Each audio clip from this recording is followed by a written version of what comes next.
আসসালামু আলাইকুম। দেশের সংবাদে আপনাদেরকে স্বাগত জানাচ্ছি। আমি আদিবা সুলতানা শারমিন। শুরুতেই জানিয়ে দিচ্ছি শিরোনামগুলো।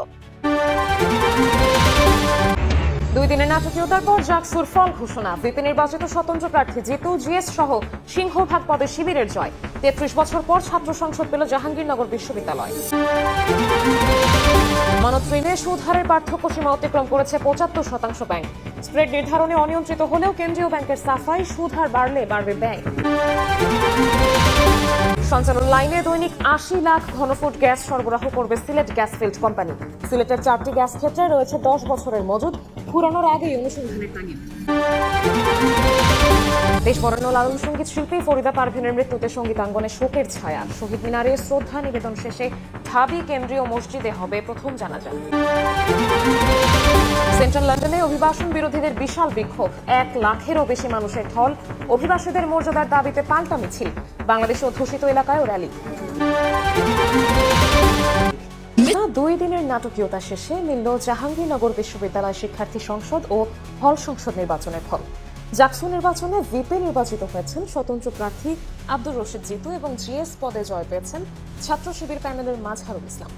এজিএস পদে শিবির প্যানেলের ফেরদৌস আল হাসান এবং আয়েশা সিদ্দিকা মেঘলা নির্বাচিত হয়েছেন। 33 বছর পর ছাত্র সংসদ পাওয়ায় উচ্ছ্বসিত শিক্ষার্থীরা। এদিকে কিছু বিচ্যুতি হলেও অনিয়ম কারচুপি হয়নি দাবি করে ভুল ভ্রান্তির জন্য ক্ষমা প্রার্থনা করেছে নির্বাচন কমিশন। দীর্ঘ 48 ঘন্টা নাটকীয়তা শেষে অবশেষে ঘোষণা হলো জাহাঙ্গীরনগর বিশ্ববিদ্যালয় শিক্ষার্থী সংসদ জাকসু নির্বাচনের ফলাফল। আমরা 1 মিনিট নীরবতা পালন করছি এই মুহূর্তে। প্রথমে দায়িত্বরত অবস্থায় শিক্ষক জান্নাতুল ফেরদৌসের স্মরণে নীরবতা পালন করা হয়। এরপরে প্রায় 2 ঘন্টা ধরে ফল ঘোষণা করে নির্বাচন কমিশন। বিনা প্রতিদ্বন্দ্বিতায় নির্বাচিত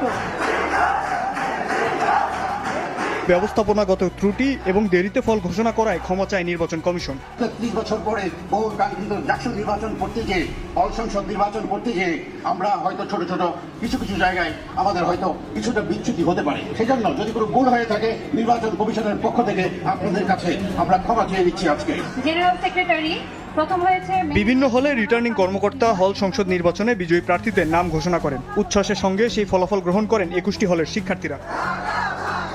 সভাপতি পদে সর্বোচ্চ 3,334 ভোট পেয়ে জনাব আব্দুর রশিদ জিতু আসে সেই মাহেন্দ্রক্ষণ। জাকসু কেন্দ্রীয় সংসদের ফল ঘোষণা করে প্রধান নির্বাচন কমিশনার।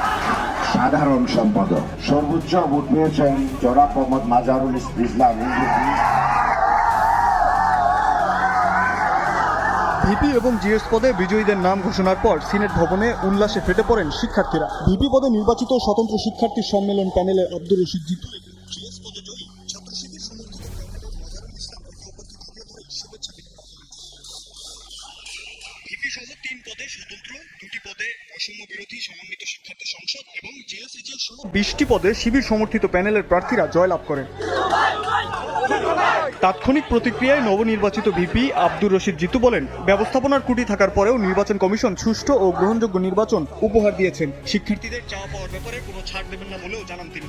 জাহাঙ্গীরনগর বিশ্ববিদ্যালয়ের শিক্ষার্থীরা যে সকল অধিকারগুলো থেকে দীর্ঘদিন বঞ্চিত ছিল, আমাদের প্রথম কাজ থাকবে জাহাঙ্গীরনগর বিশ্ববিদ্যালয়ের শিক্ষার্থীদের সে সকল অধিকারগুলো কি বাস্তবায়িত করা।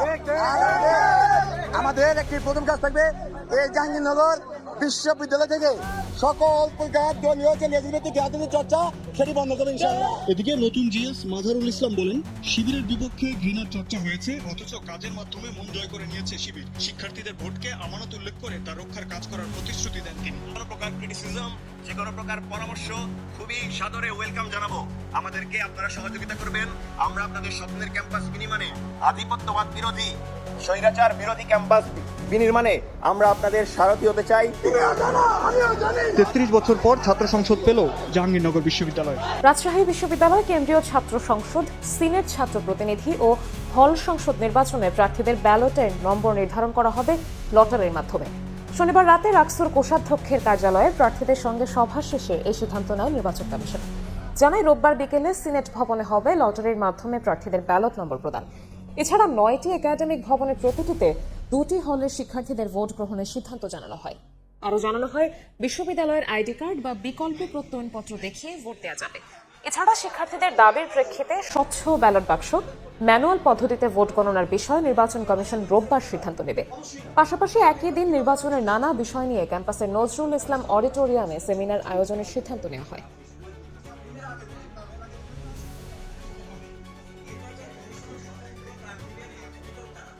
প্রত্যেকটা পদের এগনেস্টে আমাদের লটারি হবে এবং লটারির মাধ্যমেই ব্যালট নাম্বার নির্ধারিত হবে। রাষ্ট্র এবং সিনেটের যারা প্রার্থী আছে তাদেরকে আমরা আহ্বান করছি আগামীকালকে বিকেল 3টায় সিনেট ভবনে তারা আসবে এবং প্রত্যেকটা পদের এগনেস্টে আলাদা আলাদা লটারি হবে এবং ব্যালট নাম্বার নির্ধারিত হবে। অন্য প্রসঙ্গ, একদিকে আমানত সংগ্রহে তোড়জোড়, অন্যদিকে ঋণের বিপরীতে আকাশচুম্বী সুদহার। টাকা বেচা কেনার এই ব্যাংকিংয়ে আমানত ঋণের সুদ হারের পার্থক্য সীমা অতিক্রম করেছে ৭৫% ব্যাংক। প্রতিষ্ঠানগুলোর বেসামাল প্রতিযোগিতায় বিনিয়োগে ভাটা পড়ছে বলে মত ব্যবসায়ীদের। যদিও দেশীয় ব্যাংকগুলো নিয়ে সাফাই গাইছে বাংলাদেশ ব্যাংক। অর্থনীতিবিদরা বলছেন, বিনিয়োগ ও কর্মসংস্থান বাড়াতে সুদের হারে ক্যাপ দিতে হবে সরকারকে। কাজল আব্দুল্লাহর রিপোর্ট। আর্থিক প্রতিষ্ঠানগুলো গ্রাহকদের কাছ থেকে যে পরিমাণ সুদ নেয় এবং আমানতকারীদের যে পরিমাণ সুদ দেয় তার পার্থক্যই হলো স্প্রেড। এটি ব্যাংকের মুনাফার অন্যতম প্রধান উৎস। সর্বোচ্চ 4% স্প্রেড আন্তর্জাতিকভাবে মানসম্মত হলেও বাংলাদেশের বেশিরভাগ ব্যাংকেই এই চিত্র 5%-এর উপরে। অর্থনীতিবিদরা মনে করেন, ব্যাংকের সুদ হার বাড়লে ব্যয়ও বাড়বে সর্বত্র। বিশাল একটা গ্যাপ। এটা করে হয় কি, এই যে আমাদের বিনিয়োগ কিন্তু কমে গেছে, বিশেষ করে কস্ট অফ ক্যাপিটাল কিন্তু বেড়ে গেছে। এই দিকটা আমার মনে হয় যে রিভিজিট করা উচিত। ব্যবসা টিকিয়ে রাখতে ব্যাংকগুলোর আগ্রাসী নীতি কোনোভাবেই ব্যবসা বান্ধব নয় বলছেন ব্যবসায়ীরা। আমাদের যে কস্ট অফ ডুইং বিজনেস কমানো, সেই কমানোর জায়গায় প্রতিনিয়ত এটা বাড়ছে, সবাই চার্জ বাড়াচ্ছে। ইন্টারেস্ট রেট তো এখন যে পর্যায়ে আছে, এটা এই ধরেন 13% 14% ইন্টারেস্ট দিয়ে তার ইন্ডাস্ট্রি করা যাবে না। বাংলাদেশ ব্যাংকের সর্বশেষ জুনের তথ্য, বিদেশি, সরকারি ও বেসরকারি তিন শ্রেণীর 57টি ব্যাংকের মধ্যে 46টি প্রতিষ্ঠানের স্প্রেড 5% পড়ে। এর মধ্যে বিদেশি 9টি ব্যাংকেই 5 থেকে প্রায় 14%, সরকারি ব্যাংকের 6টির মধ্যে 5টি 5%-এর উপরে এবং বেসরকারি ব্যাংকের মধ্যে 32টির স্প্রেডই অতিরিক্ত। স্প্রেড নির্ধারণে প্রায় 75% ব্যাংক অনিয়ন্ত্রিত হলেও দেশীয় ব্যাংকের সাফাই গাইছে খোদ কেন্দ্রীয় ব্যাংক। 4%-এর বেশি যদি গ্যাপ হয়, তাদেরকে আমরা প্রশ্ন করি যে কেন তোমার 4% বেশি হলো। আমি ব্যক্তিগতভাবে দেখেছি যে এই গ্যাপটা বেশি হয় বিদেশি ব্যাংকের ক্ষেত্রে। অর্থনীতিবিদরা বলছেন, বিনিয়োগ ও কর্মসংস্থান বাড়াতে সুদের হারের সীমা নির্ধারণ করতে হবে সরকারকেই। ইন্টারেস্ট রেটের উপরে কোনো ক্যাপ নাই। এটা কিন্তু একটা ডেভেলপিং কান্ট্রির জন্য এটা ঠিক না। বাংলাদেশ এখনো ওই পর্যায়ে আসে নাই যে market will decide. This is not fully market economy. এটা যারা বলে ওনারা কিন্তু বোকাশ করে বাস করতেছে। 2023 সালের মার্চে ব্যাংক খাতে গড় স্প্রেড ছিল 2.96%, যা চলতি বছরের জুন শেষে প্রায় দ্বিগুণ হয়ে দাঁড়িয়েছে 5.82%। এতে ব্যাংকগুলো লাভের অঙ্ক বেশি গুনলেও ক্ষতিগ্রস্ত হচ্ছেন গ্রাহক, মত সংশ্লিষ্টদের। নতুন শুল্ক হার নির্ধারণের পাশাপাশি নানা জটিলতা সত্ত্বেও যুক্তরাষ্ট্রের বাজারে বাংলাদেশের তৈরি পোশাক রফতানি তুলনামূলক বাড়ছে। চলতি বছরের জুলাই পর্যন্ত 7 মাসে টি শার্ট, জগার, স্লিপারের মতো কম মূল্যের পণ্য অর্ডার নিয়ে 21.66% প্রবৃদ্ধি হিসেবে প্রায় $5 বিলিয়ন পণ্য রফতানি করেছে বাংলাদেশ।